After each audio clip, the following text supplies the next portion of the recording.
What's up and good day mga boss? Welcome back dito sa aming shop, Aiming Ace Airsoft. Date today is June 11, 2026. So guys, marami tayong units na for shipping. Bale, 3 rifle, isang sniper, and 13 na pistols. Kasi total nito 17 eh. Ayan. So guys, maganda to mga lineup natin. So make sure na panoorin yung buong video para syempre maka-gain more knowledge din tayo lalo sa mga first timers dyan, tsaka sa mga para makapili kayo ng unit nyo gusto. Ayan. So proceed na tayo. Itong first unit natin pang bigatin agad.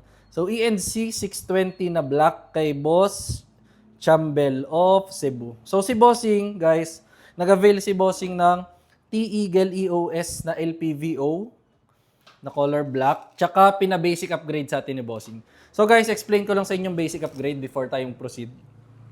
Basic upgrade namin dito sa shop is 2,400 lang yon. So inclusive of motor, spring, and labor. So yun yung pinapalitan natin, motor and spring.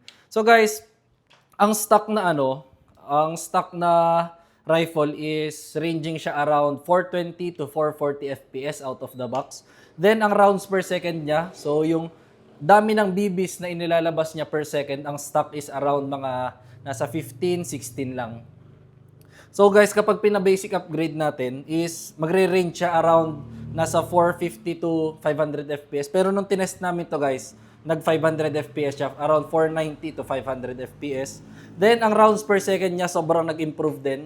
Naging 26 rounds per second. So ayun. So sobrang sulit guys ng basic upgrade. Then nabilis lang naman siya gawin. Pakita ko na sa inyo yung unit. ENC 620 na black. So ito guys yung ito nga pala yung LPVO. So sobrang pogi niyan guys. T-Eagle na LPVO. Full metal ang handguard na quad rail. Metal din tong receiver, tong body. Complete markings yan. Ayan. So nandito ang markings. Adjustable din itong buttstock. So guys, itong mga gantong build. Ayan. Grabe talaga to. So tsaka nga pala yung T-Eagle natin, yung crosshair ng T-Eagle is sobrang ganda. So kapag nasilip nyo siya, lalo in person, guaranteed yan guys. Ito nga pala ang specs niya is 1.2 to 6 times. So up to 6 times zoom siya. Yan. So tara, try natin. Try natin muna ang semi-auto.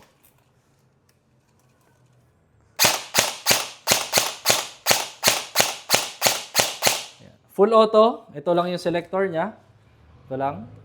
Ayan. So guys, kapag full auto, lagi namin ina-advise is burst fire lang or pitik-pitik lang. Try natin. Guys, pakinggan nyo na lang yung bilis niya.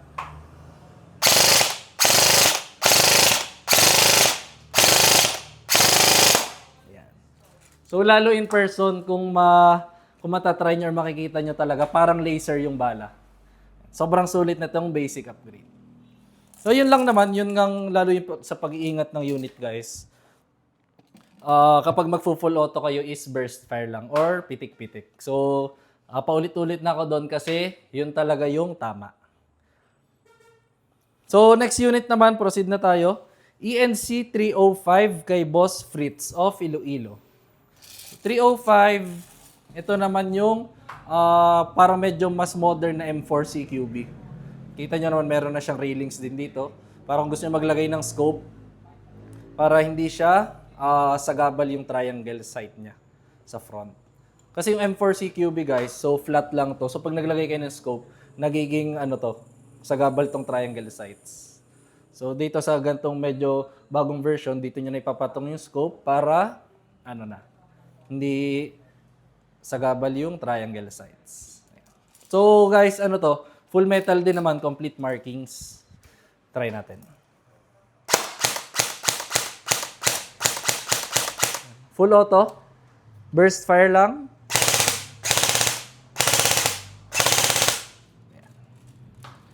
ENC 305. Next unit is, si Bossing pala nag-avail din ng scope. So sorry, hindi na natin naikabit. Next unit, 2 unit ang kinuha ni Bossing. Boss Romel of Agusan del Sur. First unit niya is ENC 643 na red. Ayan. So, ENC 643, ito yung Giselle. Full metal, metal tong handguard, metal din tong receiver. So, kita nyo naman yung receiver niya, may design siya, skeletonized. So, butas tong sa may magazine. Ayan, nakikita nyo yung magazine dyan. Then, may mga accents siya or may mga design siya na color red. Kahit yung outer barrel niya dito. So, try natin unit ni Bossing. Tsaka naka-ano nga pala guys to, competition flat trigger na.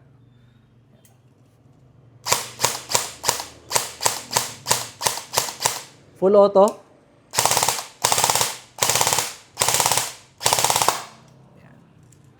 ENC 643.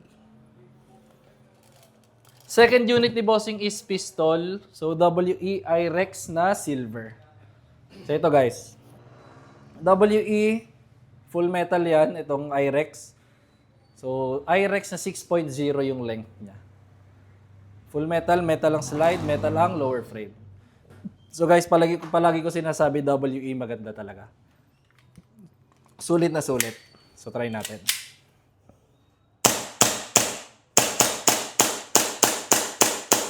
Slide lang. Next unit is ito, sniper naman, double bell 201B1 or yung VSR-10 set na brown kay Boss Carlos of Davao del Norte. Dalawang unit din pala kinuha ni Bossing, so pakita ko sa inyo. Mamaya, yung pistol. Dito muna tayo sa sniper. VSR-10 set. Set na siya. Kasama na yung scope, kasama na rin tong bipod. Ayan. So, full metal yung upper niya. Then, itong lower is parang ABS na plastic. So, ang scope niya, 3 to 9 times na yan. Bagay na bagay sa sniper.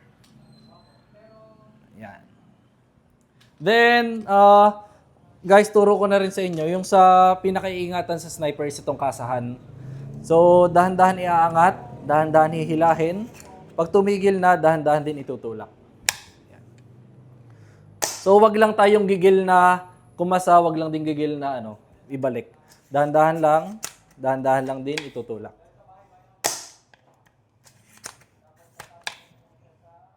Yan.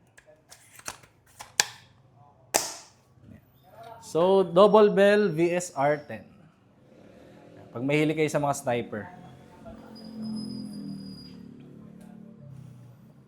Proceed tayo sa pistol ni Bossing, double bell 304B. Ang double bell 304B is ito yung John Wick 4 na Sun Viper.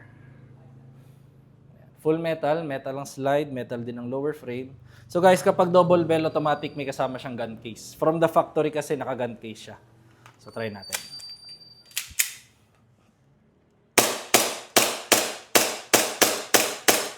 Yan, slide lang. So itong next unit natin, isa sa mga paborito kong unit. Yung Umarex VFC na Glock 17 Gen 5 kay Boss Ri of Pangasinan. So guys, Umarex VFC, sobrang solid nito. Ayan. Complete markings, complete licensed markings. So licensed siya ni mismong Glock. Ayan. So metal ang slide, polymer ang lower frame. Tapos, kahit si real steel guys. So madami kasing tatanong kung merong full metal na na Glock. So wala guys. Kahit totoong barrel, polymer talaga yung lower frame. Kabilang side ito. So guys, siya? License siya na mismong Glock. Meaning yung mismong Glock company is ni-license si Umarex na gamitin yung complete and full markings niya. Tsaka solid yung performance nito. So try natin. Ito yung pinaka-high-end na Glock.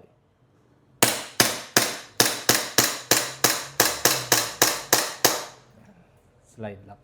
So ibang-iba yung feel ng blowback nito. Medyo mas may pitik siya na na maganda or yung solid. So release mag, then release a slide, then hammer down. Tapos next unit is WE Glock 18 na color tan kay Boss Noli of Sorsogon. WE Glock 18, ito yung merong semi and full auto. Basta may selector na ganito, meron siyang semi and full auto. Available din to sa color black. So try natin. Try muna natin ang semi-auto. Full auto, baba lang tong selector, make sure nakasagad. Ayan, then burst fire lang or pitik-pitik lang. Slide lang. Release mag, then slide, then hammer down. Tapos laging ibabalik ng semi-auto. Yung taas. Next unit, WE Glock 26 kay Boss Lindon of Bulacan. Glock 26, napaka-cute. Ayan, napakaganda niya, oh. Kakaiba siya. So, mas malaki pa ang kamay ko. Ayan, oh. Ito yung meron din tong semi and full auto. So, guys, available din to sa semi-auto lang. Ayan. Kabilang side ito. Sobrang cute niya. Yung magazine base pad niya, iba rin eh. So, para pag nailagay itong magazine, meron tayong paglalagyan ng fingers natin. So, try natin. Try muna natin ang semi. Yan. Full auto, baba lang itong selector. Then, burst fire lang or pitik-pitik lang. Yan. Kahit maliit siya, solid. Siyempre guys, WE yan eh. Then, balik semi-auto. Next unit, ito 4 na unit ang kinuha ni Bossing. Yan. Proceed muna kay Boss, pala to? Alvin of Occidental Mindoro. So, unang unit ni Bossing, ENC 1304. Ito yung Glock 19 na TTI. Nasa budget mill na. So, itong mga next units natin, lahat nasa budget mill na folder lang. ENC 1304, Glock 19 TTI. Try natin.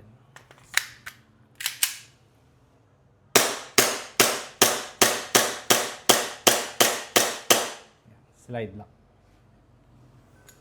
Next unit ni Bossing is ENC 1306. So, ang 1306 ay yung Glock 19 Gen 4. So, sorry guys, medyo pinagpapawisan na tayo. Glock 19 Gen 4. Difference lang naman ng Gen 4 tsaka ng Gen 5 is, ang Gen 4 guys, meron siyang finger grooves dito.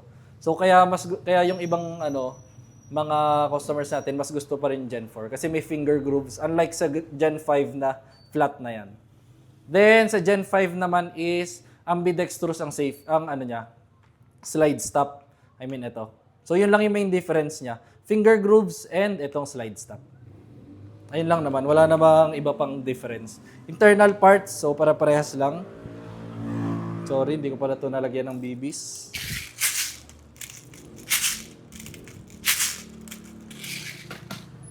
So, try natin.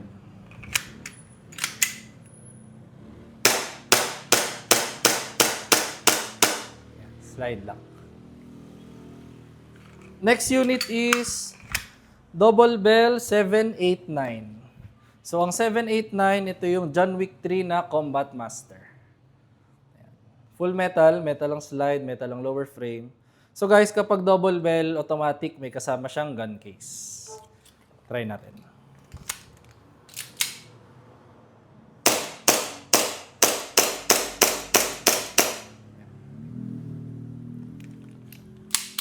Next unit ni Bossing, ito, last unit ni Bossing is Double Bell 736.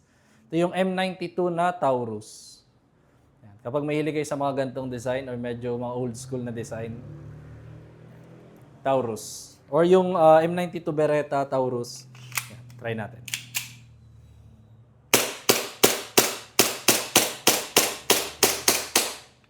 Slide lang. So guys nga pala, basta ang kukuhanin nating units is 2 or more, automatic, meron yung discount. So huwag nyo makakalimutang hingin yung discount.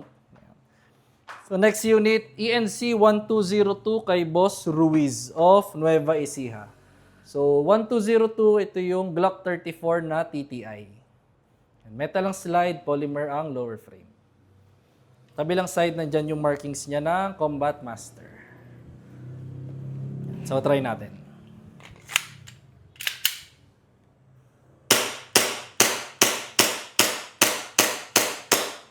Slide lang.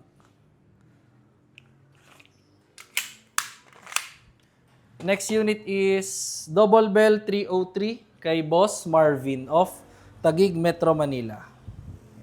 303, ito yung John Wick 4 na Pit Viper. Isa sa mga mabebenta or bestseller natin. Mark kabilang side, nandyan yung markings niya ng Pit Viper. Try natin.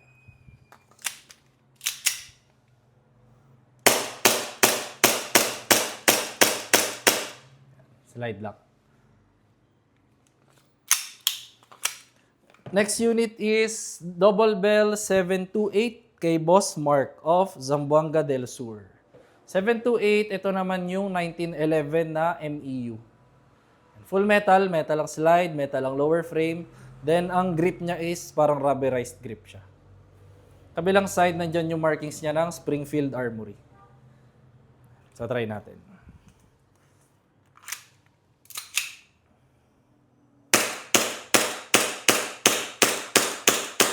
Yan, slide lock.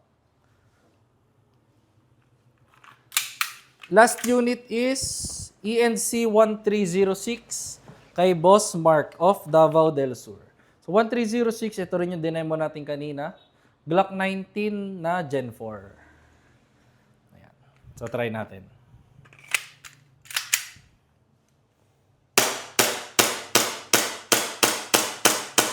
Ayan, slide lock. So, I think yun lang naman guys. Wala naman kaming nakalimutan. Ayan. So guys, maraming salamat sa pagtitiwala sa amin. Then, guys, kapag may tanong kayo or may inquiries kayo guys, ako naman nakausap nyo sa page. So, sorry kung medyo nalilate ang reply. Siyempre, busy lang din dito sa shop. Pero nagre-reply naman tayo. Makikiintay lang. If may inquiries kayo, message lang kayo sa aming page, Aiming Ace by CJO. Thank you!